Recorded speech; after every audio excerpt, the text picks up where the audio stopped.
Assalamualaikum warahmatullahi wabarakatuh.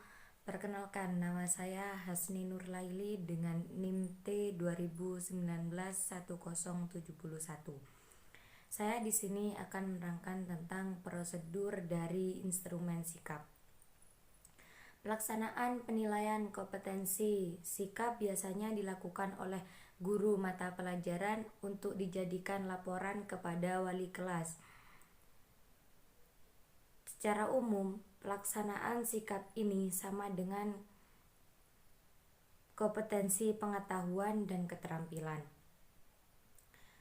Jadi, kompetensi pengetahuan di sini biasanya dinilai dari ulangan harian, tugas-tugas harian, juga ulangan tengah semester dan juga ulangan akhir semester. Biasanya seperti itu. Dan kalau dari keterampilan ini biasanya dinilai dari sikap mereka sehari-hari dan tanggung jawab mereka sehari-hari, sikap sama teman mereka sehari-hari. Tahap pelaksanaan penilaian sikap adalah sebagai berikut. Yang pertama yaitu setiap pendidik menginformasikan kepada peserta didik tentang kompetensi sikap yang akan dinilai, yaitu sikap spiritual, seperti contoh sopan, jujur, tanggung jawab, gotong royong, dan dapat dipercaya. Tahap yang kedua yaitu pendidik mengembangkan sikap sesuai dengan mata pelajaran yang diampu. Seperti contoh memenuhi kompetensi inti, kompetensi dasar, dan indikator kompetensi. Biasanya di situ peserta didik mendapatkan lembar kerja siswa. Dan di situ biasanya sudah tertera di setiap awal bab biasanya itu ada kompetensi inti, kompetensi dasar, dan indikator yang harus dicapai setiap siswa.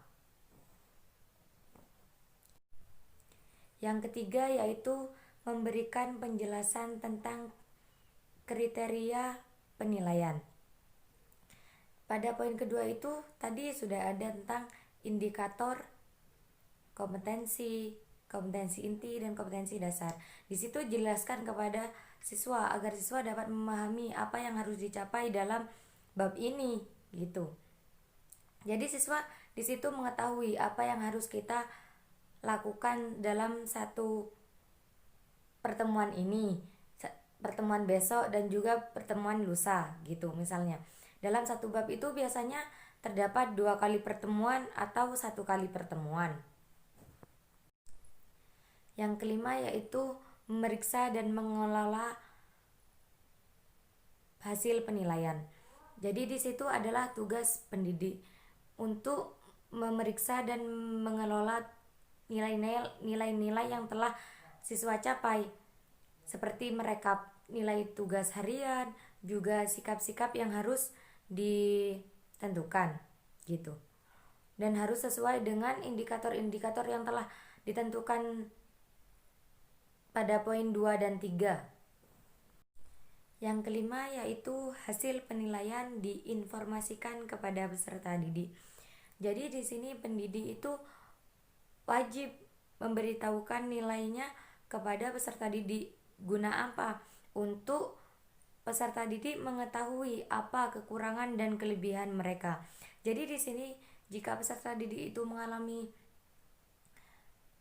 kelebihan, maksudnya kelebihan itu sudah ada kemajuan dari perlakuan sikap mereka dari minggu kemarin, itu sang pendidik itu memberikan apresiasi yang lebih tinggi kepada peserta didik.